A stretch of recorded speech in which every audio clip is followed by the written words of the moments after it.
आज हम class 10th NCERT book के चैप्टर 10 के मोस्ट इंपॉर्टेंट क्वेश्चंस के बारे में बात करने वाले हैं जो एग्जाम में 100% आपको मिलेंगे। क्वेश्चन क्या है, find the LCM and HCF of 80 and 300 by prime factorisation method. इस क्वेश्चन में आपको LCM और HCF फाइंड करना है इन दो नंबर्स का प्राइम फैक्टराइजेशन मेथड से। तो इसे कैसे फाइंड करेंगे? सबसे पहले हम इन दोनों नंबर के फैक्टराइजेशन कर लेते हैं। 80 और 300 की। 82 की टेबल में आता है 2 4 8 0। प्राइम फैक्टराइजेशन कर लेंगे इसके। 2 2 4 0, 2 1 2, 2 0 0, 2 5 10। अभी 5 2 से तो डिवाइड होगा नहीं, तो किससे डिवाइड होगा ये? 5 5 1 5। अब 300 डिवाइड करेंगे। 2 1 2, बचा 1, कैरी लग गया, 10 हो गया। 2 5 10 0, 2 7 14, 15 में से छोटा 14 हुआ, 2 7 14, बचा 1, 10 हो गया। 2 5 10। 5 से डिवाइड करेंगे। 5 1 5, बचे 2, 5 5 25, 5 3 15, 3 1 3। ये इसके प्राइम फैक्टराइजेशन हो गए। हम इसे राइट कर देंगे। 80 और 300 क्या प्राइम फैक्टराइजेशन इसके? 80 क्या थे? 2 4 2 1 मल्टीप्लाई 5, 2 मल्टीप्लाई 2 मल्टीप्लाई 2 मल्टीप्लाई 5, और 300 के 2 मल्टीप्लाई 2 मल्टीप्लाई 3 मल्टीप्लाई 5 मल्टीप्लाई 5। इसको हम ऐसे भी लिख सकते हैं, 2 की पावर 2 कितने हैं यहाँ पर? 1 2 3 4, तो 2 की power 4 multiply 5 is equal to 2 कितने हैं यहाँ पर? 2 की पावर 2, 3 मल्टीप्लाई 5 की पावर 2। HCF क्या होता है? HCF और LCM फाइंड करने के लिए हमें क्या करना पड़ेगा?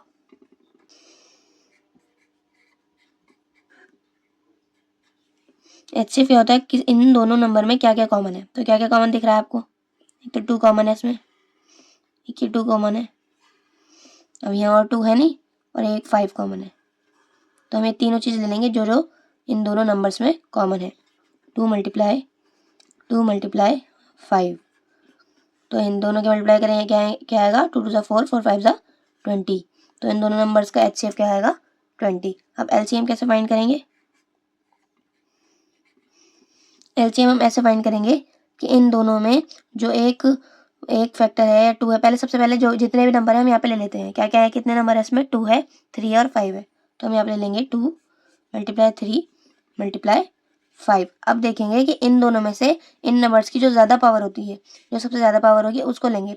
जैसे यहाँ पे 2 दोनों जगह है, और दोनों में से पावर ज़्यादा किसकी है? 2 की पावर 4। तो 2 की पावर क्या लेंगे हम? 4 लेंगे। उसके बाद 3 की पावर ज़्यादा क्या है? यहाँ तो 3 की पावर है नहीं, यानी 0 है। यहाँ पर 1 है, तो 3 की पावर ज़्यादा क्या है? 1, तो ये 1 पावर लेंगे। और यहाँ पर 5 की ज़्यादा क्या है पावर? 2, तो 5 की पावर 2 लेंगे। अब इन सबके मल्टीप्लाई कर देंगे। क्या हो जाएगा यहाँ पे? 2 की power 4, 2 multiply 2 multiply 2 multiply 2 multiply 3 multiply. अब इन सब की मल्टीप्लाई कर लेंगे। 2 2 4, 4 2 8, 8 2 16, 16 3 48, 48 के 5 से मल्टीप्लाई करेंगे तो क्या आएगा? 1200। क्या आएगा? 1200। ये इसका LCM होगा। तो इसका LCM और HCF हमने फाइंड कर लिया है। तो अब इसका LCM और HCF हमने फाइंड कर लिया है। इस क्वेश्चन में बस इतना ही करना था। ये क्वेश्चन बहुत ईजी है और बोर्ड एग्जाम के लिए बहुत बहुत ज़्यादा इंपॉर्टेंट है। हो सकता है थोड़ी डिजिट चेंज हो जाए, 80 या 300 की जगह कुछ और आ जाए, लेकिन क्वेश्चन आपको ये क्वेश्चन आपको ज़रूर मिलेगा एग्जाम में। तो इस क्वेश्चन की तैयारी ज़रूर करें, और आप कॉपी और पेंसिल लेके इसको कॉपी में करें ज़रूर। नेक्स्ट क्वेश्चन है, what is the greatest possible speed at which a girl can walk 95 metre and 171 metre in an exact number of minutes. इस क्वेश्चन में हमसे वो ग्रेटेस्ट नंबर पॉसिबल स्पीड पूछी है जिसमें एक गर्ल 95 मीटर चल रही है और एक 171 मीटर, उनका एग्जैक्ट नंबर क्या होगा। ठीक है, तो इसके लिए हमें क्या फाइंड करना है, HCF या LCM, ये आपको कैसे पता चलेगा। तो अगर आपको क्वेश्चन में कोई भी HCF की फुल फॉर्म क्या होती है, हाईएस्ट कॉमन फैक्टर, और LCM की लोएस्ट कॉमन फैक्टर। तो आपको ये ध्यान रखना है, अगर किसी में भी हाईएस्ट जैसा कोई वर्ड आए, जैसे कि ग्रेटेस्ट, लार्जर, मैक्सिमम, तो इन सब में आपको HCF फाइंड करना है। और अगर कोई लोअर टाइप वर्ड आए like smaller, smallest, minimum, lowest, तो आपको LCM फाइंड करना है। तो इस क्वेश्चन में एक वर्ड आ रहा है ग्रेटेस्ट, क्या आ रहा है, ग्रेटेस्ट। तो इसको आपको देखने के बाद पता चल गया होगा कि इसमें आपको क्या फाइंड करना है, इसमें आपको HCF फाइंड करना है। तो हम HCF कैसे फाइंड करेंगे, पहले इन दोनों नंबर के प्राइम फैक्टराइजेशन करेंगे, फिर उसके बाद उसके HCF फाइंड करेंगे। तो क्या है हमारे पास नंबर 95 और 171। अब इसके प्राइम फैक्टराइजेशन करेंगे। 5 की टेबल में 5 1 जा, ये 5 की टेबल से कट होगा, 5 1 जा 5, 5 1 जा 5, बचे 4, इधर चले गए, तो क्या हो गया 45, 5 9 जा 45। अब 19 तो एक प्राइम नंबर है, तो 19 के अलावा किसी और टेबल में नहीं आएगा, 19 1 जा 19। अब इसको कट करेंगे, 171 का फैक्टराइजेशन करेंगे हम। 3 5 जा 15, बचे 2 21 हो गया, 3 7 जा 21, 3 1 जा 3, बचे 2, चला गया 27 हो गया, 3 9 जा 27, 19 1 जा 19। अब इसका HCF और LCM फाइंड करेंगे, लेकिन इसका HCF फाइंड करेंगे। HCF क्या होगा इसका, दो नंबर है हमारे पास 95 और 171। इसके फैक्टर लिख लेंगे जो भी हुए हैं। 95 के हुए हैं 5 इंटू 19, और 171 के 3 मल्टीप्लाई 3 मल्टीप्लाई 19। तो HCF फाइंड करने के लिए अभी पीछे हमने एक क्वेश्चन किया था, क्या किया था, दोनों नंबर्स के फैक्टर्स में क्या ना फैक्टर, कौन सा फैक्टर कॉमन आ रहा है। तो इसमें फैक्टर कौन सा कॉमन आ रहा है, 19, यानी इसका HCF क्या है, 19। HCF of 95 and 171 is 19। ये इसका आंसर होगा। नेक्स्ट क्वेश्चन है हमारे पास, if A and B are two co prime numbers then A cube and B cube are. यानी हमें दिया है A और B दो को प्राइम नंबर है। को प्राइम नंबर क्या होता है, जिनका 1 के अलावा कोई फैक्टर ना हो। यानी अगर A और B दोनों केवल 1 की टेबल में ही आ सकते हैं और किसी और की टेबल में नहीं आते होंगे, तो A और B दो को प्राइम नंबर है। अब जाहिर सी बात है, मान लीजिए A और B दो को प्राइम नंबर है। को प्राइम क्या होता है, जो केवल 1 की टेबल में है। मान लीजिए A 2 मान लिया हमने और B 3 मान लिया, तो दोनों का कॉमन फैक्टर क्या है, 1। कॉमन फैक्टर 1 है, यानी 2 की, तो ऐसा तो नहीं है कि कोई ऐसी टेबल हो जिसमें 2 भी आता हो और 3 भी आता हो। कॉमन फैक्टर इसका क्या हो गया, 1 हो गया। तो अगर हम इसका क्यूब करें, अब मान लीजिए हमने 2 का क्यूब कर दिया, तो क्या हो जाएगा, 2 मल्टीप्लाई 2, और 3 का क्यूब कर देंगे तो क्या हो जाएगा, 3 मल्टीप्लाई 3। अब क्या आपको कोई कॉमन फैक्टर दिख रहा है इसमें और इसमें, तो इसमें क्या है, 2 मल्टीप्लाई 2, और इसमें 3 मल्टीप्लाई 3। तो इसमें ऐसा तो नहीं है कि इसमें कोई 2 आ गया हो या फिर इसमें कोई 3 आ गया हो। दोनों का भी कोई कॉमन फैक्टर नहीं है, यानी दोनों का क्यूब भी को प्राइम है। इसका मतलब अगर A और B को प्राइम होंगे तो A का क्यूब और B का क्यूब भी को प्राइम होगा। तो क्या लिख देंगे हम, if A and B are co-prime,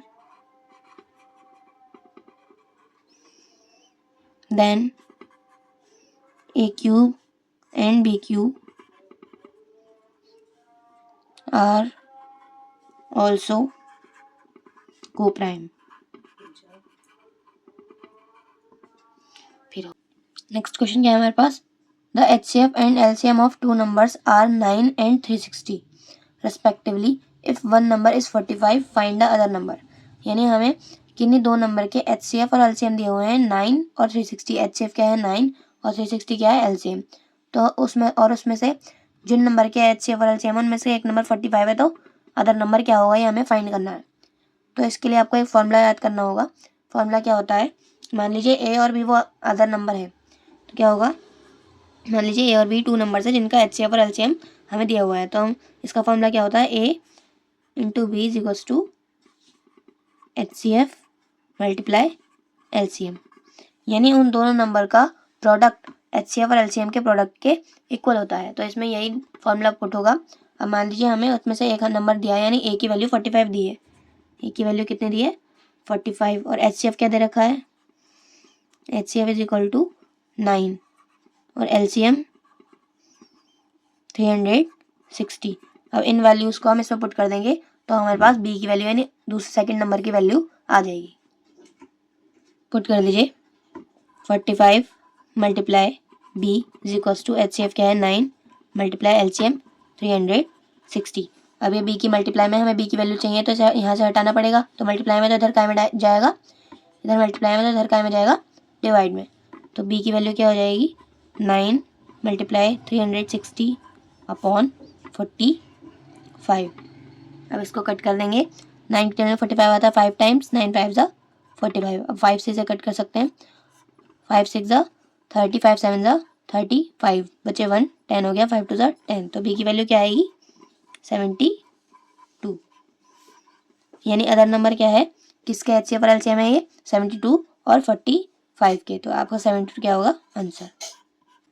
next question है हमारे पास, find the LCM and HCF of 40, 36 and 126 by applying prime factorisation method. Prime factorisation method से हमें इन तीनों नंबर के HCF और LCM फाइंड करने हैं। तो सबसे पहले क्या करेंगे, इन तीनों नंबर के प्राइम फैक्टर कर लेंगे 40, 36 और 126 के। 40, 36 और 126 के 40 के प्राइम फैक्टर करेंगे पहले। ये किस किस टेबल से कटेगा, 2 2 ज़ा 4, 2 0 0, 2 1 ज़ा 2, 2 0 ज़ा 0, 2 5 ज़ा 10, 5 1 ज़ा 5।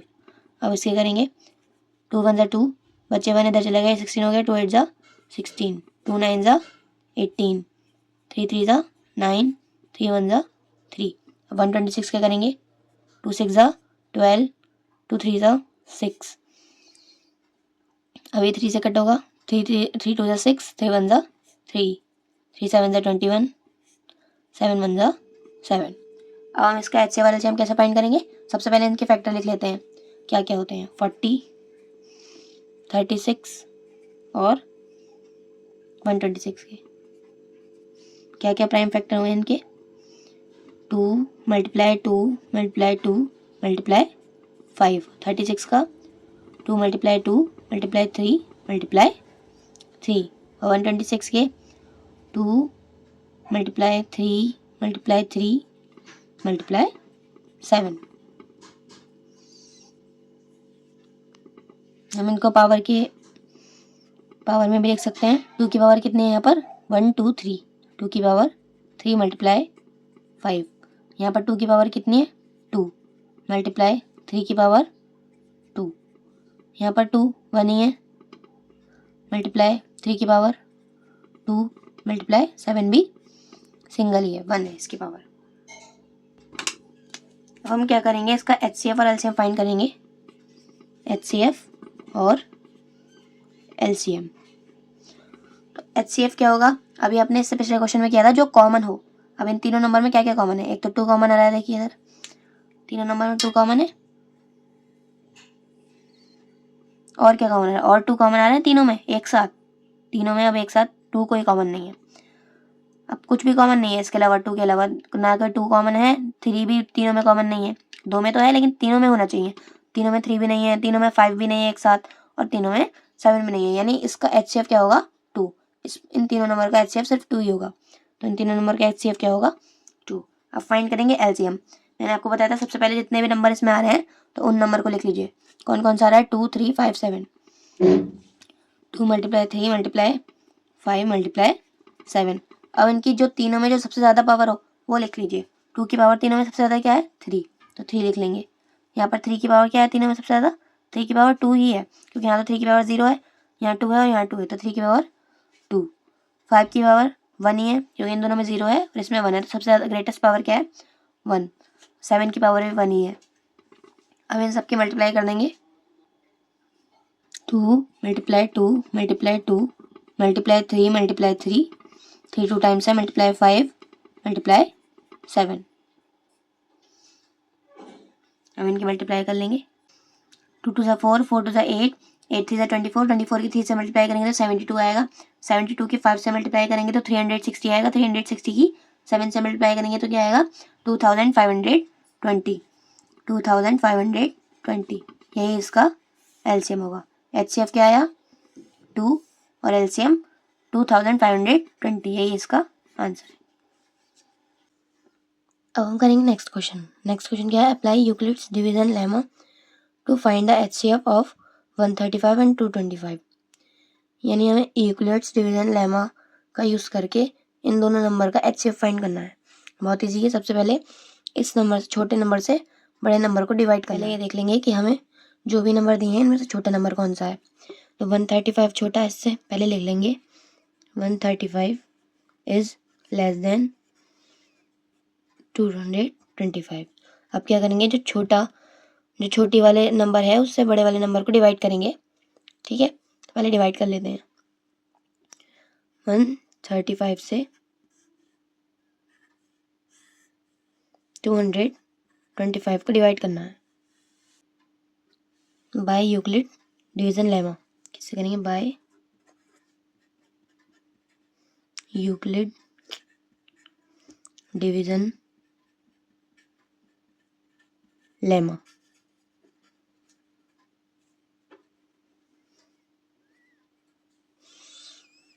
तो सबसे पहले क्या करेंगे? 135 से 225 को डिवाइड करेंगे। तो 135 के जब हम 2 से करेंगे तो 225 से ज़्यादा जाएगा, तो 1 टाइम करेंगे। 135 की 1 टाइम करेंगे तो क्या आएगा? 135। लेकिन ये डिवाइड थोड़ा अलग होगा, इसलिए ध्यान से देखिए। अब इसे माइनस करेंगे। 5 - 5 0, 2 में से 3 नहीं जाएगा। 1 कैरी ले लेंगे तो क्या आ जाएगा? 12, 12 - 3 9, 90 हो गया। अब जो रिमाइंडर बचा हुआ है, सबसे पहले क्या करना है? हमें स्टेप 1 को ही लिख देना है। जो भी हमने स्टेप 1 करा, हैंड टू हैंड उस स्टेप को लिखते रहेंगे। तो स्टेप 1 क्या है? स्टेप 1 क्या है? हमने स्टेप 1 को कैसे लिखना है? A इज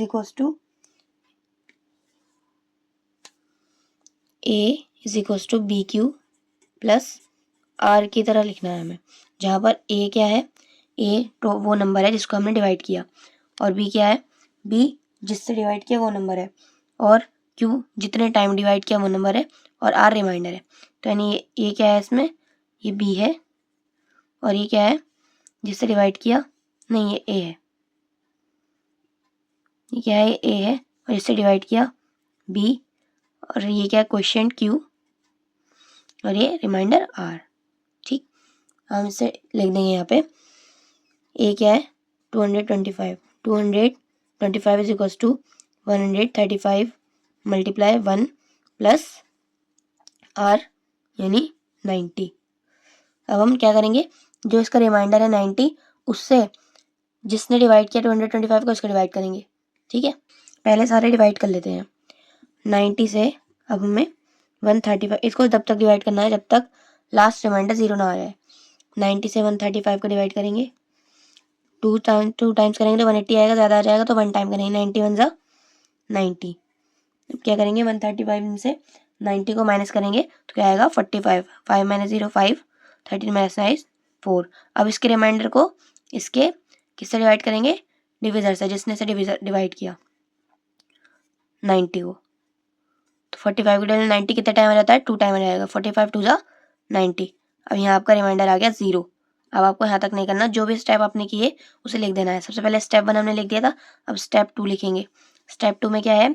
सबसे पहले डिवाइडेंड क्या है? 135। स्टेप 2, तो इसमें डिवाइडेंड क्या है? 135 इज इक्वल्स टू, और जिसने डिवाइड किया डिविजर 90 मल्टीप्लाई कितने टाइम किया? 1 प्लस रिमाइंडर क्या बचा? 45। अब हम लिखेंगे ये वाला स्टेप जो हमने लास्ट में किया था, स्टेप 3। स्टेप 3 में डिवाइडेंड क्या है? 90 is equal to divisor 45 quotient 2 plus remainder 0। अब यहाँ पर रिमाइंडर 0 हो गया, तो इससे आगे हमें स्टेप नहीं करना है। अगर यहाँ पर रिमाइंडर 0 नहीं आता तो हम जब तक ये स्टेप्स करते जब तक यहाँ पर रिमाइंडर ज़ीरो ना आ जाए। अब यह रिमाइंडर ज़ीरो आ गया तो हम क्या लिख देंगे कि लास्ट रिमाइंडर क्या है, ज़ीरो है रिमाइंडर। अब हमारा रिमाइंडर क्या आ गया है, ज़ीरो आ गया है। और रिमाइंडर जब ज़ीरो है तो उस टाइम किसने डिवाइड किया है इस नंबर को, जो रिमाइंडर ज़ीरो आ गया है। तो डिविज़र क्या है यहाँ पर 45। तो जब रिमाइंडर ज़ीरो आ जाए और जिसने जो उस टाइम डिविज़र है, रिमाइंडर ज़ीरो आने पर जो डिविज़र है वही आपका HCF होगा। तो इस टाइम रिमाइंडर ज़ीरो आने पर डिविज़र क्या है 45।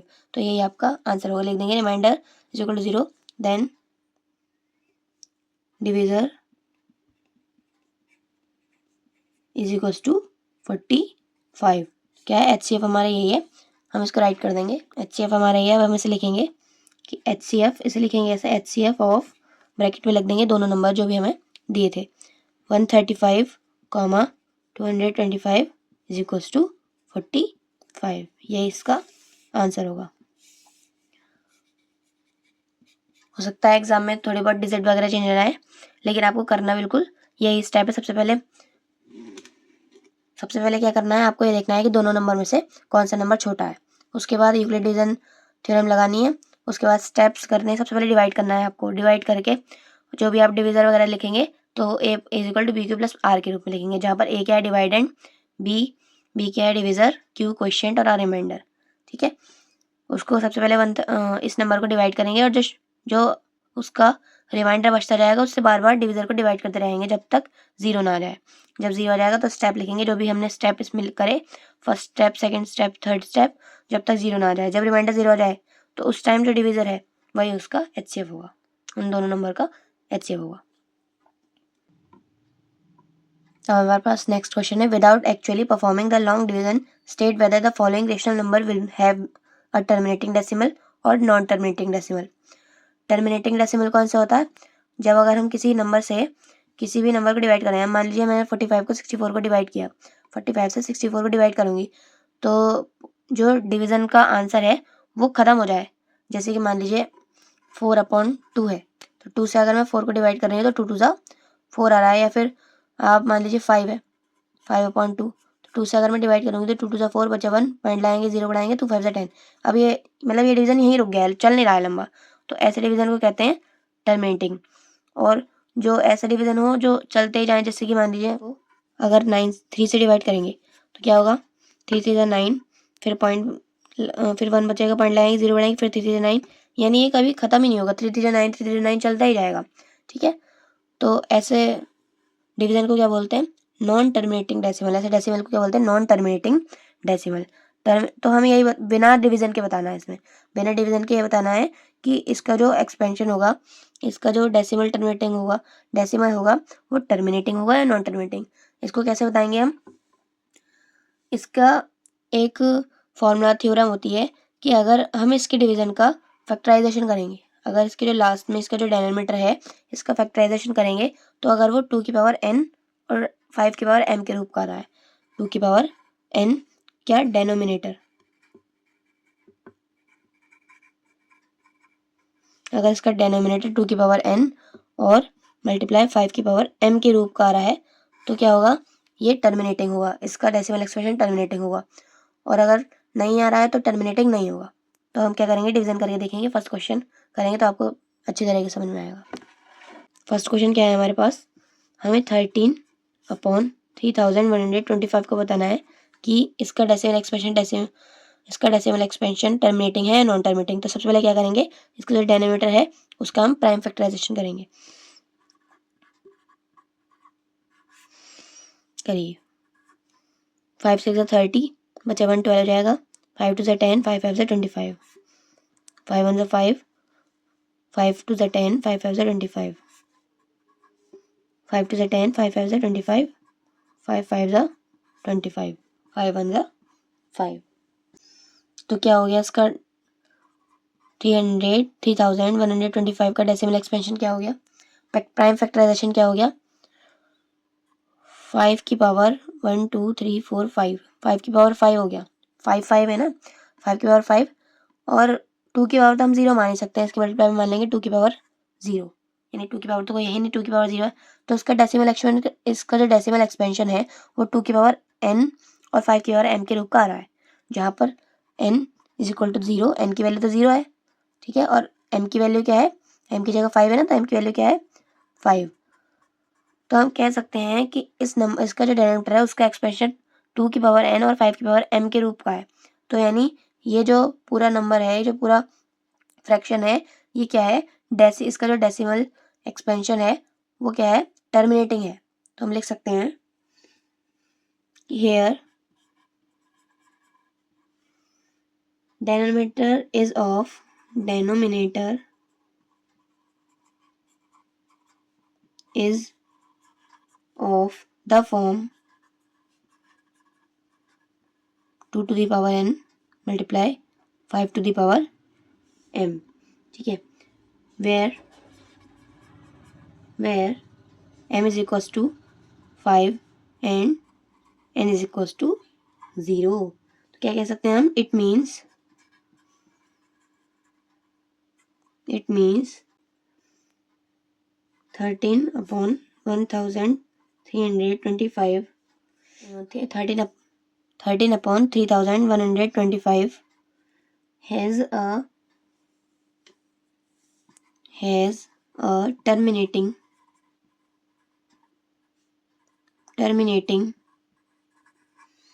decimal expansion।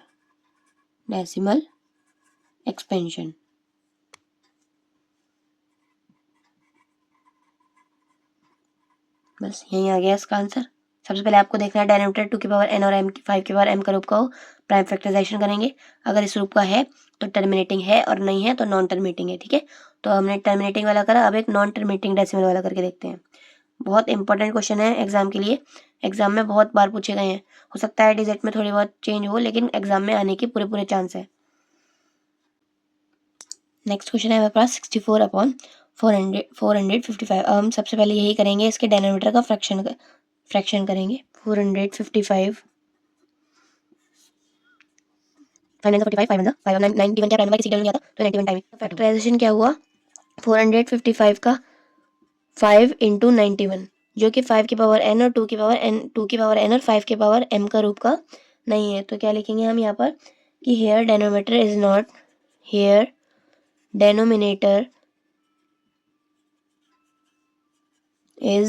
Not of the form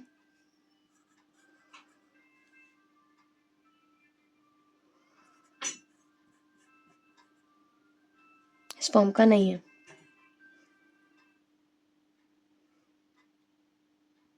तो हम क्या लिख देंगे, it means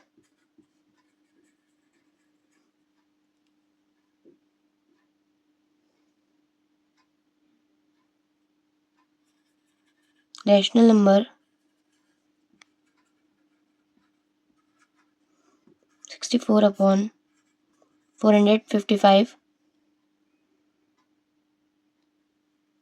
has a non-terminating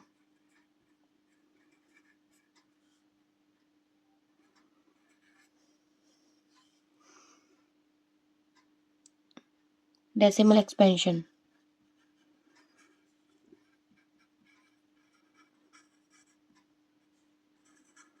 तो बस हमें यही करना था, क्योंकि ये 5 की पावर m और देखिए यहाँ पे m की पावर तो 1 आ गई,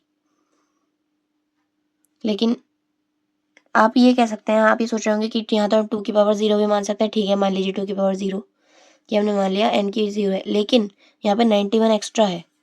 91 क्या है, एक्स्ट्रा। 91 नहीं होना चाहिए था, अब 91 एक्स्ट्रा है, इसलिए क्या है एक्सपेंशन, ये जो डेसिमल एक्सपेंशन है इसका जो डेसिमल एक्सपेंशन है वो नॉन टर्मिनेटिंग है, यानी पॉइंटों में कटता जाएगा तो नॉन टर्मिनेटिंग हो जाएगा, ठीक है। बहुत ही इंपॉर्टेंट क्वेश्चन है ये, जरूर कॉपी और पेन लेके एक बार करके देखें, देखने से कुछ नहीं होता है, मैथ के क्वेश्चन सॉल्व करने से ही कुछ होता है, ठीक है। सॉल्व करेंगे एंड टू एंड तो आपका एक चैप्टर ये अभी फिनिश हो जाएगा, फिर आपको एग्जाम के टाइम पर ही खोलना पड़ेगा ये, लेकिन जितनी ज़्यादा आप क्वेश्चन की प्रैक्टिस करेंगे उतनी ज़्यादा इसमें आपको फ़ायदा मिलेगा, बेनिफिट उतने ही ज़्यादा होंगे जितनी ज़्यादा प्रैक्टिस होगी। नेक्स्ट क्वेश्चन क्या है, प्रूव दैट √2 इज इरेशनल।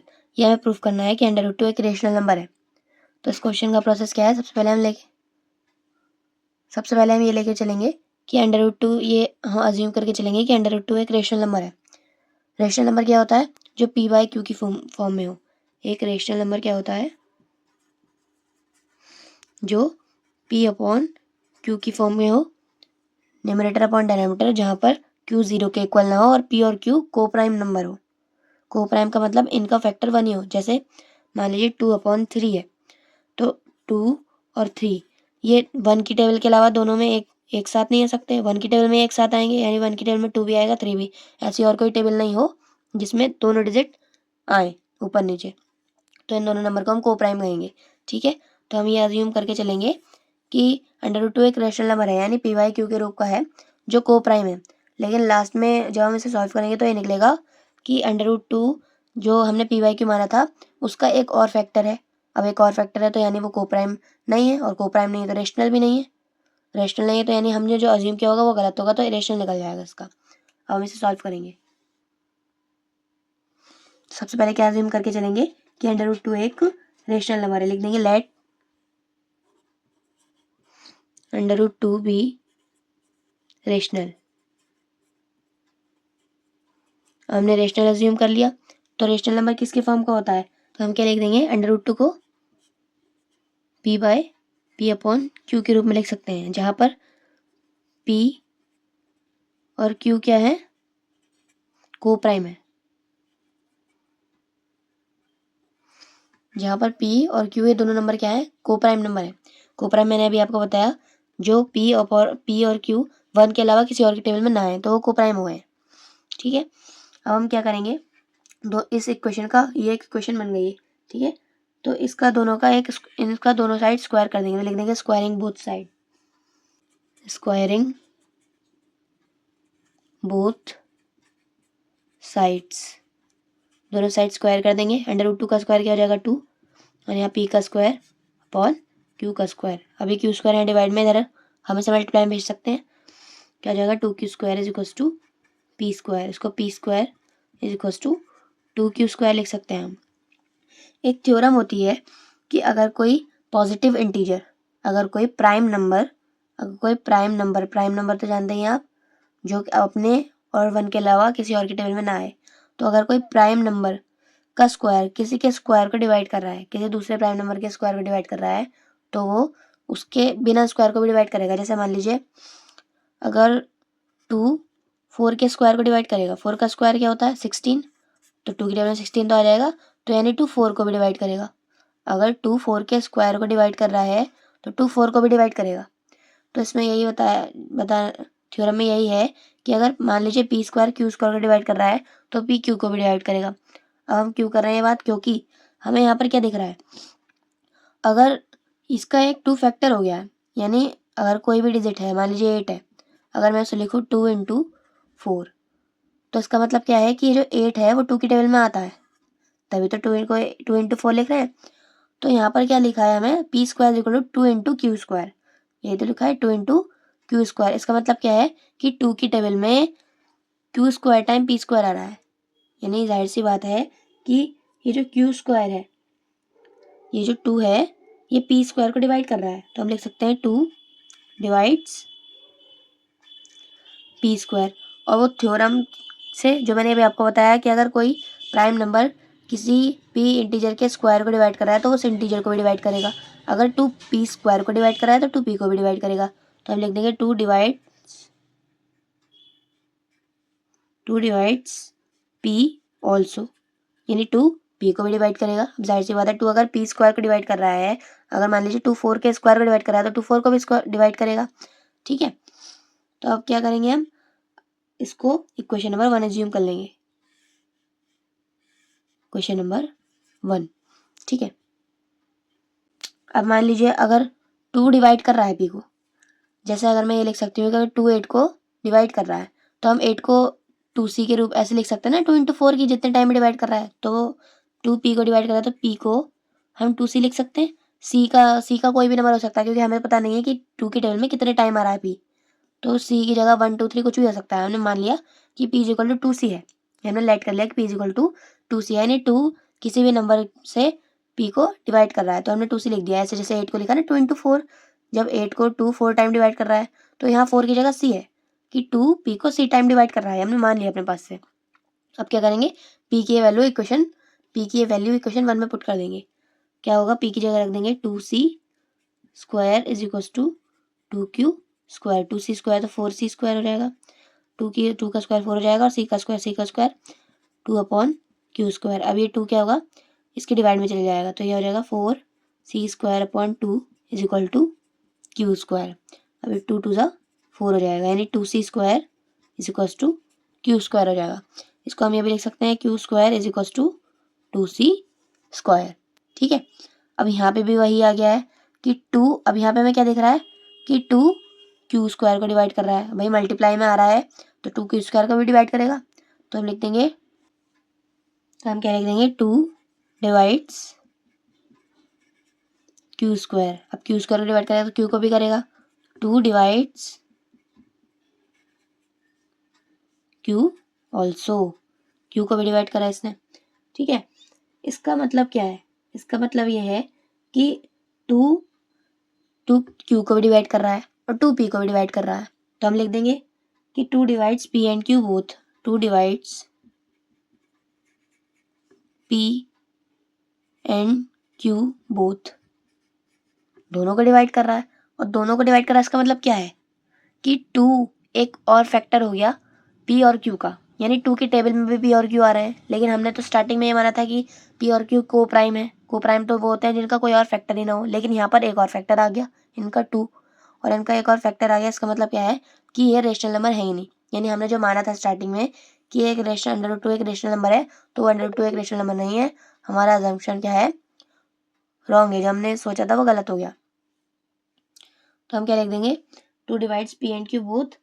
ठीक है, यानी 2 is a factor of p and q, 2 is a factor of p and q। आगे यहीं से लिख देंगे, this makes our assumption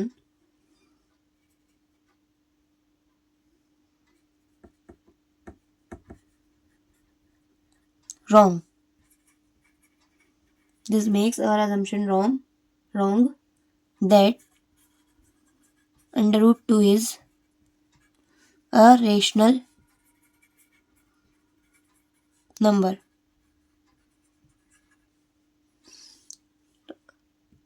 Hence, under root 2 is a irrational number. तो क्या है, अंडर रूट 2 एक इरेशनल नंबर है, नंबर यही हमें प्रूफ करना था इसमें कि अंडर रूट 2 एक इरेशनल नंबर है। तो हम क्या अज्यूम करके चले थे, एक बार दोबारा इस क्वेश्चन को रिपीट कर लेते हैं। सबसे पहले हमने क्या अज्यूम किया था, हमसे पूछा था कि अंडर रूट 2 एक रेशनल नंबर है। तो सबसे पहले हमने अज्यूम किया कि अंडर रूट 2 नंबर एक रेशनल नंबर है। रेशनल नंबर है यानी p बाई क्यू के फॉर्म का होगा, p अपॉन क्यू के रूप का होगा, क्योंकि rational number p upon Q के रूप का होता है। जहाँ पर p और q ऐसे नंबर हैं जो 1 के अलावा किसी और के टेबल में नहीं आते। अगर ये 1 के अलावा किसी और के टेबल में आ गए हैं तो ये रेशनल नंबर होगा ही नहीं। तो हमने इस इक्वेशन की क्या करा, स्क्वायर करा, आगे सॉल्व किया, ये इधर क्यू स्क्वायर डिवाइड में मल्टीप्लाई में चला गया। फिर हमने ये देखा कि जब p square equal to q square है, इसका मतलब 2 डिवाइड कर रहा है पी स्क्वायर को, 2 जो है पी स्क्वायर को डिवाइड करेगा। और अगर कोई एक प्राइम नंबर किसी इंटीजर के स्क्वायर को डिवाइड करता है तो क्या करेगा, उसको भी डिवाइड करेगा। तो अगर 2 ने पी स्क्वायर को डिवाइड करा है तो 2 पी को भी डिवाइड करेगा। अब पी को इसने डिवाइड किया है तो किसी ना किसी टाइम तो डिवाइड करेगा, ऐसा तो है नहीं डिवाइड ऐसे ही हो जाएगा 1 2 3 कुछ तो होगा, लेकिन वो हमें पता नहीं। तो हमने उसकी जगह क्या लेट कर लिया, सी लेट कर दिया। तो हमने लेट किया p इक्वल टू 2c। के बाद हमने क्वेश्चन 1 में इसकी वैल्यू पुट कर दी, तो आया 2c square equal to 2q square को सॉल्व किया तो क्या निकला कि q स्क्वायर भी 2c स्क्वायर के इक्वल है, यानी 2q स्क्वायर 2 भी तो q स्क्वायर को डिवाइड करेगा फिर, यानी 2 एक q का भी फैक्टर हो गया। स्टार्टिंग में 2p का फैक्टर निकला था, फिर q का भी फैक्टर निकल गया, तो दोनों का फैक्टर है। इसका मतलब क्या है कि एक रेशनल नंबर नहीं है। हम जो सोच कर चले थे वो गलत है कि एक रेशनल नंबर है, तो ये क्या हो गया, एक रेशनल नंबर हो गया। बहुत इंपॉर्टेंट क्वेश्चन है एग्जाम के लिए। हो सकता है अंडर रूट 2 की जगह अंडर रूट 3 आ जाए, लेकिन बिल्कुल प्रोसेस बिल्कुल सेम यही करना है आपको। ठीक है, बिल्कुल सेम प्रोसेस यही रहेगा, बस आपको सोल्यूशन करना है, 2-3 बार क्वेश्चन सॉल्व करके देखना है, तो आपको ये क्वेश्चन बिल्कुल माइंड में समझ में आ जाएगा। ये क्वेश्चन आपको बिल्कुल समझ में आ जाएगा। जब तक आप सॉल्व नहीं करेंगे क्वेश्चंस, जब तक ये क्वेश्चंस आपको समझ में नहीं आएंगे, जब आप कॉपी और पेंसिल लेके सॉल्व करेंगे तब ये क्वेश्चंस आपको समझ में आएंगे। नेक्स्ट क्वेश्चन है हमारे पास, prove that the square of any positive integer is of the form of 3m और 3m+1 for some integer m। यानी इसमें हमें ये प्रूव करना है कि कोई भी पॉजिटिव इंटीजर वो 3m और किसी भी पॉजिटिव इंटीजर का स्क्वायर वो 3m और 3m+1 के रूप का होता है, या तो 3m के रूप का होगा या फिर 3m+1, इसके अलावा किसी और रूप का नहीं होगा। ठीक है, ये हमें प्रूव करना है। तो इसमें सबसे पहले आपको ये बात पता होनी चाहिए, एक यूक्लिड थ्योरम होती है, आपको पता ही है, मैंने पीछे पढ़ाई है। तो उसमें a is equals to b q plus r ये होता है, जहाँ पर a क्या है डिवाइडेंड, कोई भी नंबर है, और b क्या है डिविज़र, q क्वोशिएंट और r रिमाइंडर। तो हमें क्या दिया है 3m या 3m+1, तो 3m दिया है या 3m+1। ठीक है, तो कोई भी नंबर a होगा, यानी हमसे ये तो कह रहे हैं कि a का पॉजिटिव एक जो न कोई भी इंटीजर है वो इसके रूप का हो। तो यहाँ पर हम ये मान सकते हैं, मान लीजिए यहाँ पर 0 है, तो ये अगर इससे हम इसकी कंपैरिजन करें तो b की वैल्यू क्या आ रही है, यहाँ पे b की वैल्यू 3 आ रही है। तो हम यहाँ से देख सकते हैं कि b की वैल्यू 3 है। ठीक है, तो हम पहले लिखेंगे, अब भाई a कोई पॉजिटिव इंटीजर ही तो होगा, सबसे पहले जो भी इंटीजर कह रहे हैं ये हम इसे लेट कर लेंगे। क्या लिखेंगे हम, लेट ए एनी पॉजिटिव नंबर, यानी अगर ये डिवाइड कर रहा है तो कोई ना कोई इंटीजर होगा जिससे डिवाइड कर रहा है। यही तो हमें फाइंड करना है कि कोई भी इंटीजर हो जो m हो वो 3m या 3m+1 के रूप का हो। तो हम मान लेंगे कि a क्या है, एक पॉजिटिव इंटीजर है, लिख लीजिए let a be a positive integer. अब a कोई पॉजिटिव इंटीजर है तो 3 से बड़ा ही होगा, भाई कोई डिवाइडेंड है तो किससे, डिविजर से तो बड़ा ही होगा। अब मान लीजिए आप 8 को 4 से डिवाइड कर रहे हैं, तो ये जो डिविजर से, ये जो डिवाइडेंट है इससे तो बड़ा है डिविजर से। तो हमने a कोई अगर a कोई भी पॉजिटिव इंटीजर लेट किया है तो ये 3 से तो बड़ा ही होगा। तो लिख सकते हैं विच इज ग्रेटर देन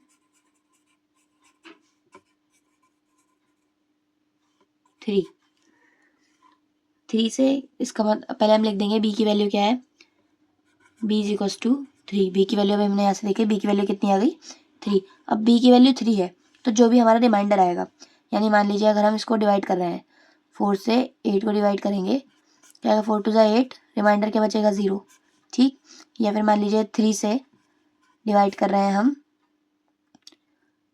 9 को, 3 3 ज़ा 9, रिमाइंडर क्या बचेगा 0।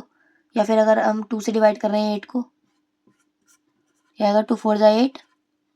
ठीक, तो जो रिमाइंडर है या तो हमेशा इससे डिविज़र से तो छोटा ही रहेगा, क्योंकि अगर डिविज़र के बराबर रहेगा तो दोबारा डिवाइड कर देंगे उसे, या तो डिविज़र क्या होगा, या डिविज़र से छोटा रहेगा, ठीक है, या बराबर होगा, रिमाइंडर छोटा होगा या फिर 0 होगा, यही हो सकता है।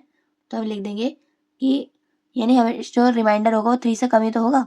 तो r, अब जो रिमाइंडर है r की वैल्यू 3 से कम होगी, 3 से कम क्या है 0 भी हो सकती है, 1 भी हो सकती है और 2 भी हो सकती है, इससे ज़्यादा नहीं हो सकती, क्योंकि अगर 3 भी हो जाएगी तो हम डिवाइड कर देंगे वापस, तो 3 के डिविज़र के बराबर नहीं हो सकती, डिविज़र से कम ही हो सकती है। तो हमने इसमें लेट कर लिया कि r 0 1 या 2 है। अब जब b की वैल्यू 3 है, डिविज़र 3 है, तो रिमाइंडर तो उससे कम ही होगा, या तो 0 होगा या 1 2, या हमें पता नहीं क्या होगा। ठीक है, तो 0 1, ये मतलब 0 1 2 ही हो सकता है।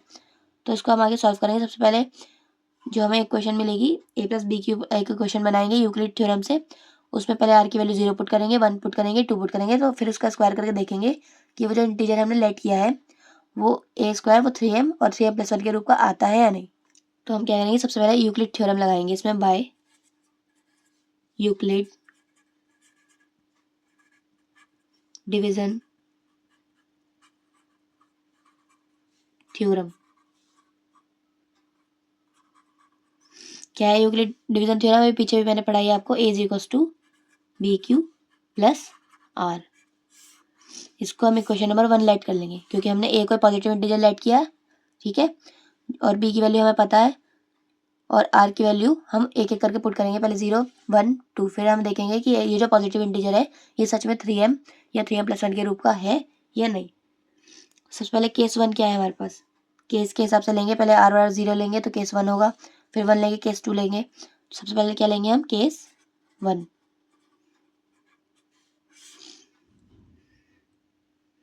केस 1 इक्वेशन बाय कीपिंग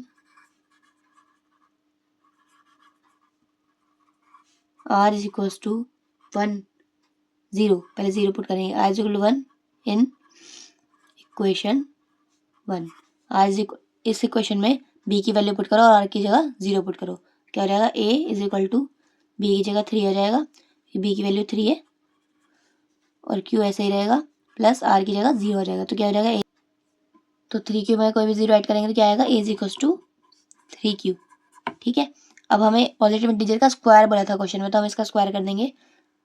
ठीक है, स्क्वायर कर देंगे तो क्या आएगा, a square is equal to 3 का स्क्वायर 9 और q स्क्वायर हो गया। तो अब क्या करेंगे, यहाँ पर q को m लेट कर लेंगे अपने पास से, q को क्या लेट करेंगे, m, तो हम लिख लीजिए q is equal to m let कर लिया आपने, तो इसमें पुट कर दो a square is equal to 9m square.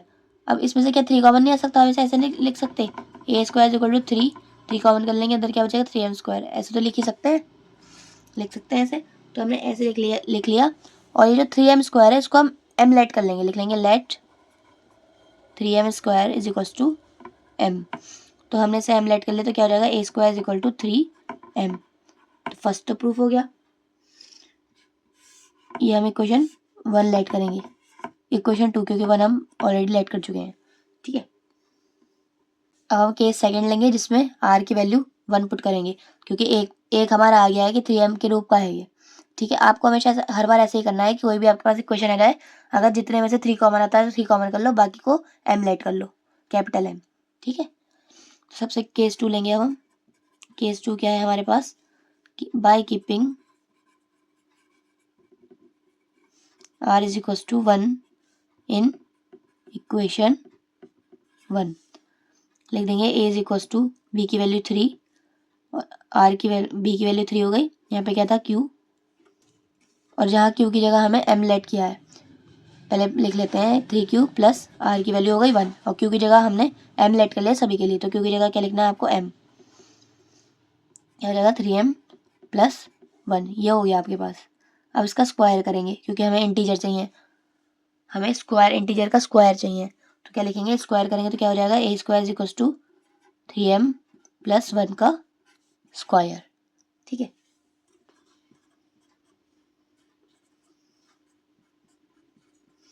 अब इसके स्क्वायर को क्या करेंगे, हम खोल देंगे, स्क्वायर खोलिए इसका, a square is equal to a का स्क्वायर 3m का स्क्वायर प्लस 1 का स्क्वायर 1 ही होगा, plus 2 into 3m into 1, a square का a प्लस बी का स्क्वायर का फॉर्मूला खोल दिया हमने, a प्लस बी के स्क्वायर का फॉर्मूला क्या होता है, a square plus b square plus 2ab। अब इसको सॉल्व करेंगे, a square is equal to 3m square क्या हो जाएगा 9m स्क्वायर प्लस, इसको 1 को लास्ट में ले जाइए, 2 3 6 हो जाएगा 6m प्लस 1। मैंने आपको बताया था जितने में से 3 कॉमन हो सके उसमें से 3 कॉमन करो, बाकी सबको क्या कर लीजिए, उसमें से जिसमें से आपने 3 कॉमन किया बाकी उस सबको क्या करना है, m लेट कर देना है। तो क्या लिख लेंगे, इसमें से 3 कॉमन आ सकता है तो 3 कॉमन कर लेंगे, क्या बचेगा अंदर 3m स्क्वायर प्लस 2m, ठीक है, 2 टाइम आता है, m तो ऐसे ही रहेगा, जैसे यहाँ पे हमने 3 कॉमन किया, क्या बचा यहाँ से 3 और m स्क्वायर प्लस 6m में से 2 कॉमन करें तो क्या आ जाएगा, यहाँ में से 3 कॉमन करेंगे, 3 की टाइम में 6 कितने टाइम आता है 2 टाइम, तो यहाँ क्या जाएगा 2m प्लस 1 ऐसे ही रहेगा, 1 में से तो कुछ कॉमन होगा नहीं। अब जो इसके 3 के जो भी मल्टीप्लाई में है तो हम इसको क्या करेंगे, m लेट करेंगे कैपिटल M, तो क्या हो जाएगा let 3m square plus 2m is equal to m, इसमें पुट कर देंगे a square is equal to 3m plus 1, तो ये बस इस पर यहीं पे ख़त्म हो गया क्योंकि 3m प्लस 1 के रूप का आ गया है, क्वेश्चन नंबर 2 है। यानी अभी तक हमने जो सॉल्व किया है तो उससे ये पता चलता है कि क्वेश्चन में सही कहा है कि 3m और 3m प्लस 1 का ही है। अब हम r is equal to 2 put करेंगे, case 3 r is equal to 2 put करेंगे अब हम क्वेश्चन 1 में, तो a is equal to b q plus r में पुट करिए, q की वैल्यू m है, b की वैल्यू 3, इसमें पुट कर देंगे तो क्या आ जाएगा, a is equal to b की वैल्यू 3m प्लस r की वैल्यू क्या है 2, इसका स्क्वायर कर देंगे अब हम, a square is equal to 3m plus 2 का स्क्वायर, इसके स्क्वायर को खोल देंगे, का स्क्वायर खोलेंगे, a square is equal to a plus b का स्क्वायर, अभी मैंने आपको फॉर्मूला बताया था, a square and 3 a square plus 2ab 2 into 3m into 2 plus 2 का स्क्वायर। ठीक है, अब इसको खोल देंगे, 3m स्क्वायर यानी 9m square plus 2 3 6 6 12m plus 2 का स्क्वायर 4। अब इसमें से देखिए, इसमें से हम 3 कॉमन कर सकते हैं, लेकिन ये 4 ऐसा आ रहा है जो ना तो 1 आ रहा है ना 3 कॉमन हो रहा है, तो हम क्या ऐसे 3 + 1 नहीं लिख सकते, तो हम इसे क्या कर देंगे 9m स्क्वायर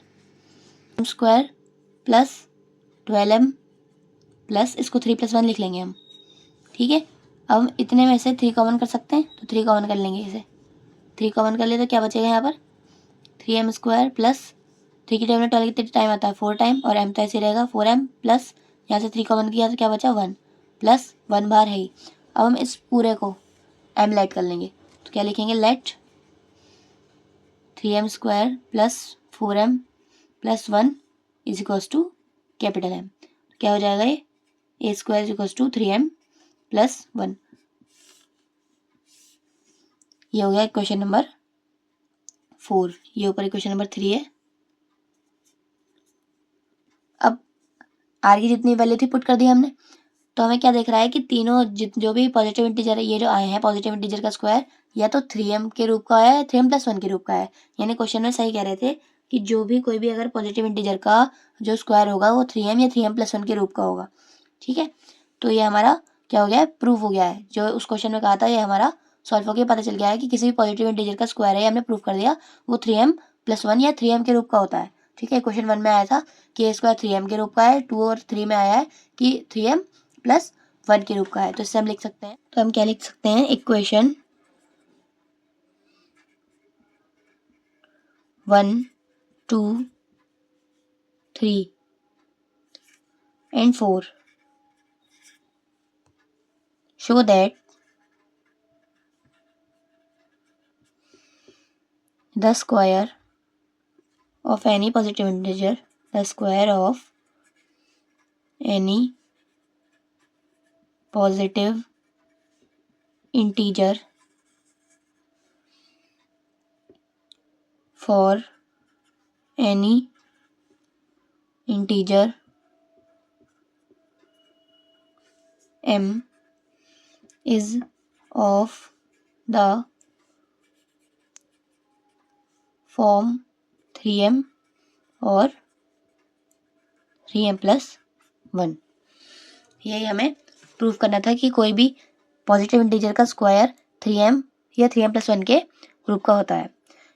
ये क्वेश्चंस आपके इस चैप्टर के बहुत ही इंपॉर्टेंट क्वेश्चंस हैं, और इस क्वेश्चंस को आप कर लेंगे तो और ज़्यादा क्वेश्चंस करने की ज़रूरत ही नहीं है। ऐसे क्वेश्चंस को और 2-3 बार रिपीट कीजिए इस क्वेश्चन को, और ऐसे जो भी क्वेश्चन है उसे और 2-3 बार करके देखिए, तो आपको ये क्वेश्चंस पक्के हो जाएंगे और ये एग्जाम में आने के पूरे चांस है। अगर आपको वीडियो पसंद आई तो वीडियो को लाइक कीजिए और चैनल को सब्सक्राइब कीजिए और क्वेश्चंस को बार बार करके देखिए।